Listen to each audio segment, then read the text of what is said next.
कंबर जे ॻोठ दुर्ममद हकड़ो जे रहवासियुनि क़ब्रिस्तान जे ज़मीन ते कब्ज़े ख़िलाफ़ एहतिजाजी मुज़ाहिरो कयो। उन मौक़े ते बेग मोहम्मद हकड़ो, अब्दुल ख़ालिक चांडियो, अब्दुल कादिर, मोहम्मद आरिफ हकड़ो मीडिया सां ॻाल्हाईंदे चयो त असांजे ॻोठ जो क़ब्रिस्तान क़दीमी आहे, जंहिं ते बाअसरनि कब्ज़ा करे क़ब्रुनि खे मिसमार करे उन ज़मीन में आबादी करे रहिया आहिनि।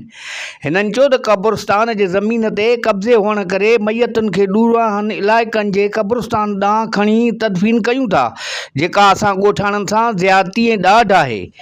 हिननि चयो त वास्तेदार रेवेन्यू अमलदारनि वटि दाहियो पर तदारुक न कयो वियो आहे। हिकिड़ो जेको मुंहिंजो ॾाॾो पर ॾाॾो मुंहिंजा अब्बा ॾाॾा सभु हितड़े हुया। कंहिं हालात जे करे असां हितड़ो वञी करे शिफ्ट थियासीं शहर में। पोयों आयासीं वरी अचे मां आयो आहियां।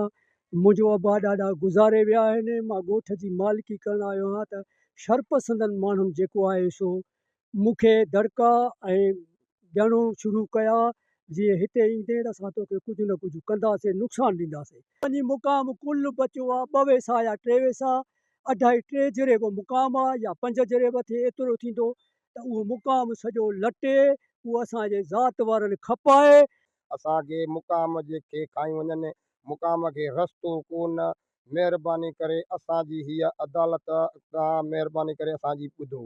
असांखे दॻो रस्ते को माण्हू मरे थो त उहो बि न आहे त को असां उनखे खणी ऐं वञूं अॻिते मिसाल मुक़ाम ते, उहो बि असांजे लाइ को न छॾियो आहे। ॻोठ जे माण्हुनि जेके ख़ासि माण्हू जेके ॻोठ जा हुया, चौक बुलो वठी माना खपायूं खायूं भॻा लिखता था वञनि। असांखे तकलीफ़ आहे त माना जेको असांजो ॻोठ आहे 45 जरेबनि में आहे, 50 में आहे, महिरबानी करे असांजो इहो आहे त माना उहो ॻोठ असांजो छॾनि सरकारी, बाक़ी जेका पंहिंजे रिकार्ड अथनि भले खपाइनि त भले उनजे लाइ इतराज़ कोन्हे को। 3 एकड़ 3.5 एकड़ माना 6-7 जरेब एराज़ी में ही असांजो लबाणो मुक़ाम आहे, जेको अंग्रेज़नि जे दौर खां वठी हिन ॻोठ दुर्ममद में मौजूदु हुयो।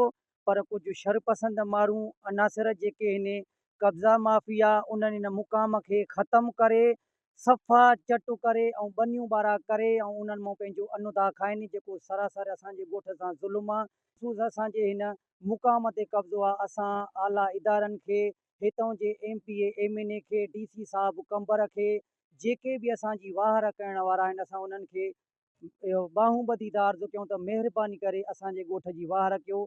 बिलख़सूस असांजे हिन मुक़ाम खे असांखे आज़ादु करे ॾियो। मुक़ाम खे बिल्कुलु चौधारी कटहड़ो ॼाराइजनि DC साहब, त जीअं असांजा जेके मैतूं आहिनि उहे महफ़ूज़ रहनि। पाणी थो अचे त लाशूं खणण जी जाइ कोन्हे, को रस्तो कोन्हे, रुगो जो बनियूं हूंदियूं त असां माण्हू किथे दफ़नाईंदासीं। सो महिरबानी करे असां बाहूं था ॿधूं। असां तव्हांखे तव्हांजा शुक्रगुज़ार हूंदासीं जो असांजा हे कब्ज़ा ख़तमु कराए असांखे महफ़ूज़ कयो वेंदो ऐं असांजे मुक़ामनि खे सही जॻह ॾिनी वेंदी त जीअं असां पंहिंजूं मैतूं वञी दफ़नायूं। हिननि कंबर जे चूंडियल नुमाइंदनि खां मुतालबो कयो त ॻोठ जे मुक़ामी क़ब्रिस्तान तां कब्ज़ो हटाए ऐं ॻोठ में बुनियादी सहूलतूं ॾेई परेशानियुनि खां बचायो वञे। कैमरामैन आदिल खोसो सां गॾु मोहम्मद मिठल खोसो, कोशिश डिजिटल कंबर।